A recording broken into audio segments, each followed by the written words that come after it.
all you want, lover. We can't stay here. Not with all this blood. Where do you expect us to go, Vanya? We have our whole lives here in Highgate. I don't know. West, perhaps? The Ezomite lands. I don't care. Just somewhere that has unpoisoned water. Oh, Beast Slayer. Good to see you again. Even if you have happened upon us in a rather unruly time. Shush now, sweetie. There's no need to bother them with our woes. Oh, they don't know. I can see on your face you haven't heard. It's Kira. She's gone mad. Absolutely bonkers. She's abducted Uyun. Stolen off with her into the desert. And to make matters worse... The whole of Highgate is in a state of disarray. There's beast blood in the water. Usurpers are eyeing up the throne. And the old gods have risen. If you want my advice, get out of Highgate. Or save us. While you still can.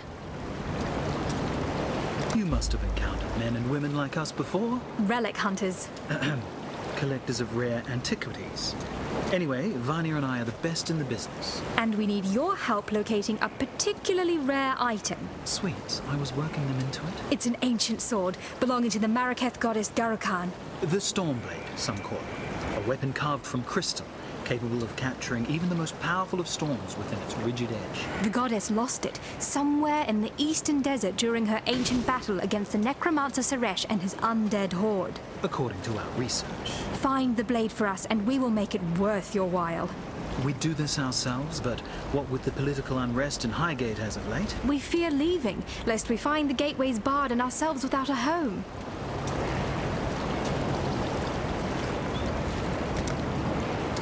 Please, Vanya, don't say it. Say what? I told you so?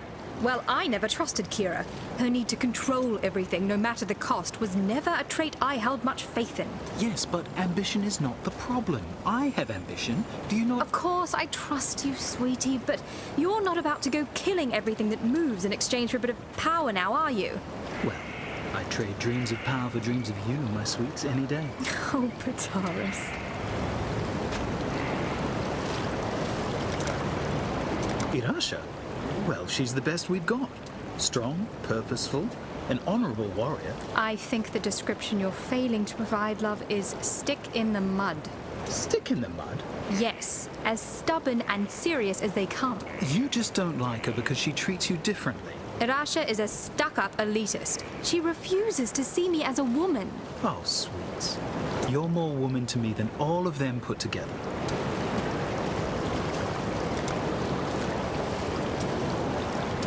I'll let Vanya take this one. Thank you, love. I trained in Ori. As a witch? Imagine that. I thought I was telling this story, Pataris. Yes, sorry, sweets. I learned all about the old gods. They were supposed to be our idols, beings of divinity that guided us through our mortal lives. But they aren't like that at all, are they, love? Hardly. The gods know better than we are, and nobody that is as bad as us should ever wield that much power. As bad as us? Speak for yourself. I'm positively delightful. Yes, yes, you're so sweet they dipped you in a barrel of sugar as a babe. We know.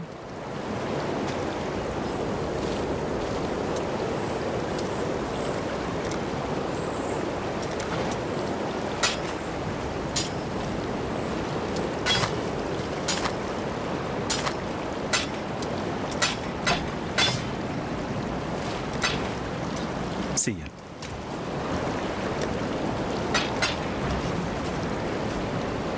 You must be the outsider, the beast killer. I am Irasha, and while our soft-hearted chieftainess has gone wandering, it falls to me to make sure this Akara doesn't suffer for it. I've heard the stories they tell of you, and I know better than to pluck the feathers from a sleeping rock. Yet, for the sake of my people, I ask that you keep your peace while among us. Our customs have too often been threatened. Your ways are not our ways. Let's keep it like that. Oyun is gone for but a few days, and already Tasuni sniffs at the throne like it's a bitch in heat.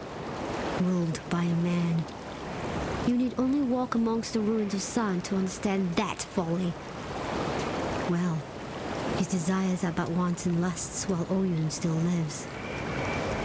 One of my scouts saw Kira and her Dekara near the foothills.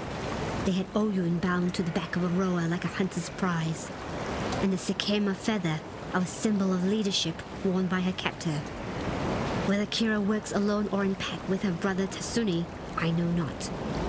Yet I fear she means to sacrifice our Sekema to the vulture of the wastes. Garukan, please, this Akara has helped you in the past. Return our kindness. Free Oyun and return her safely to us. And if this quest is lost, remove the traitorous bitch Kira from this world and retrieve our feather. As long as we have that, the throne of Marraketh will remain safe.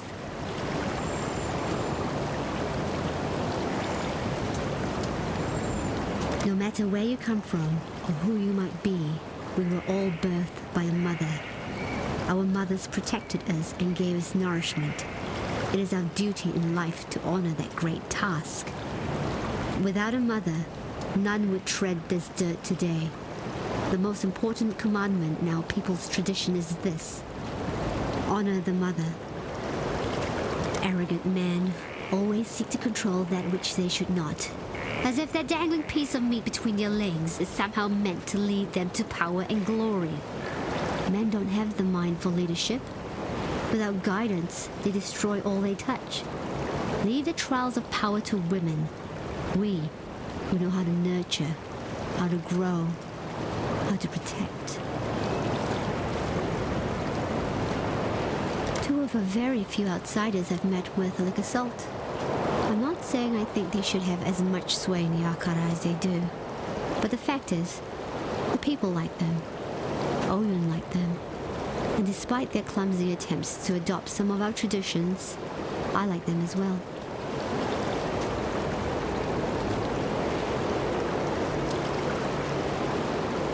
My head is still reeling from what Kira has done to Oyun.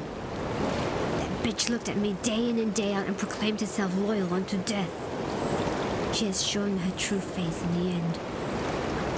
Once I thought the old gods were worthy of honor, and I can still see how one might think they are boons to be gained courting their favor. But if such favor comes at the price of Marraketh lives, then I spit on the old gods, and Kira as well. May they all rot in the endless desert.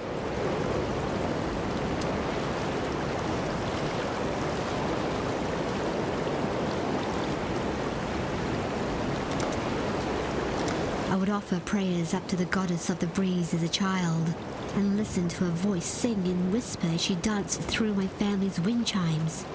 She was my favorite. But in light of recent time, I can only believe that some immortal madness has laid waste to her mind. Through treacherous deeds and blind love, the Gemling Queen has taught us much. Her body remains here, surrounded by flowers, a reminder to all of us that we ought to tread lightly when chasing desire. Who can say, after all, where the line is drawn between bold ambition and foolish pride?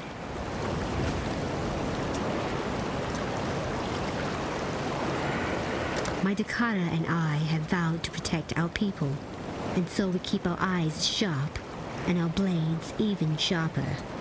As such, I have plenty of weapons on hand. If you perhaps needed to replenish your arsenal, I'm sure we can come to some agreement.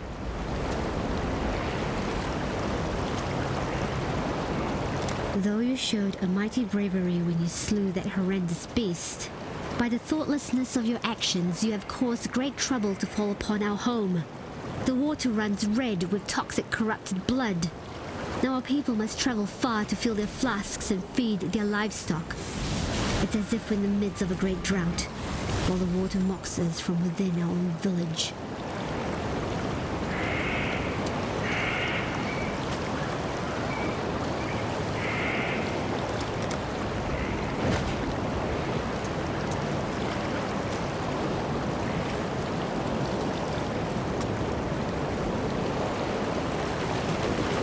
Welcome. Quite liked it here, you know. Right up until the bloody mountainside started bleeding. Thought for sure I was hallucinating. Till the others started screaming and scrambling. Always nice to get a little reassurance about your sanity, eh? Ta-da. Well met. Ale.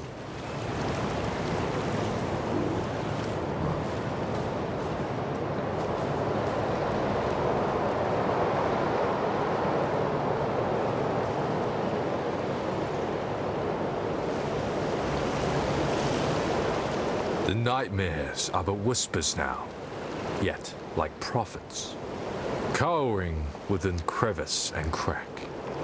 They speak of old gods returned, and the reprisal of an exile to a beleaguered land.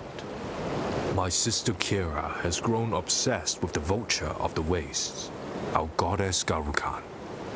Kira has taken Oyun and plans to sacrifice her, imagining she can reforge herself as a red Sakema, a warlord destined to unite the Madaketh under her bloody banner. My sister's betrayal is too great for forgiveness. Like a rabid dog wandering the mountain pass, she must be put down. I ask this of you, for you are familiar with such barbarism and will not feel the pangs of mercy that I would. On her person, I suspect you will find Oyun's royal mandate, the Sakema feather. If Kira truly wishes to take the throne, she would need such an item to be considered more than a simple usurper. Bring it to me for safekeeping. And please, return our Sakema Oyun to us, if you can. Yes, I know of that dark god perched atop your shoulder. His image comes forth in my mind's eye, and I hear the sound of his breath crackle against the coldness of our mountain air. He has a different energy to the other gods revealed in my dreams. Less hostile, more empathetic to the plight which humanity suffers. Should his brethren be left to roam free? It seems, Lord Sin, in the twisting, shifting black smoke of my dreaming, I saw the beast, lying slain at your feet.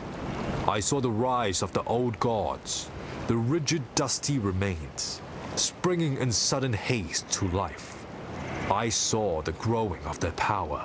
As the corruption began to fade, I felt utter anguish, the madness of the beast's last rapid breath. Yet my sight, my power still remains. It would appear that I was permanently marked by its corruption, even as I was birthed from my mother's. Why ask me about her? That woman doesn't like me very much, and I can't say I'm particularly fond of her either. She seems to have gotten into her head somehow that I am the epitome of all evil, a selfish, blind villain. Nothing can be further from the truth, other than the blind part, of course. I suppose Irasha has good intentions. She truly wishes to see our tribe flourish. However, she is too caught up in ancient traditions to see that for us to truly flourish, we must Life will go on. Blessings. Hello. A traveler on the winds, Garukan pridefully plundered the sky for its secrets. To her mind, wisdom could be found in the eye of a hurricane. Please understand that Garukan is not an evil being. She was once my friend and companion. Her beauty astonished me as her aspirations inspired me. Yet I must forgo my sentiments for the sake of humankind. Like winds erode the sandstone, Garukan has been warped by the same powers she enslaved. This is not my goddess that you shall slay. And if I continue to say it, I weep for my poor Garukan. Together we experienced the loftiest moments that this world could offer. Alas, it was my heavy heart that she could no longer bear. I knew her pride would one day be the storm that would ravage my precious humanity. In truth, it was for Garukan that I sowed the dark ember within the depths of Highgate. When love cannot be slain, it must be laid down to sleep. Goodbye. Yes?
only slow me down.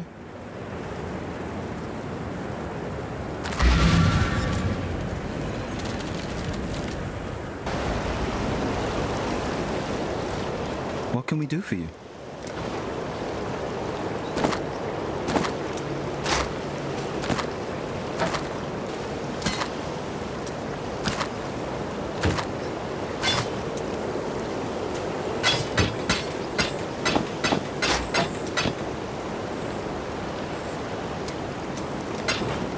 See ya.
only slow me down.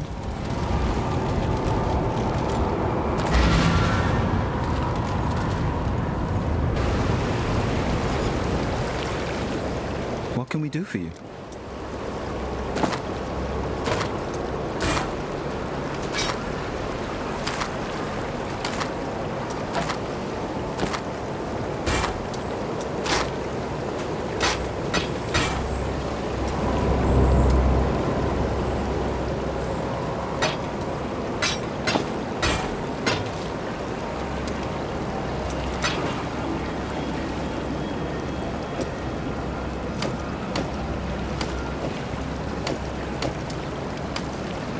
Yes? Yet.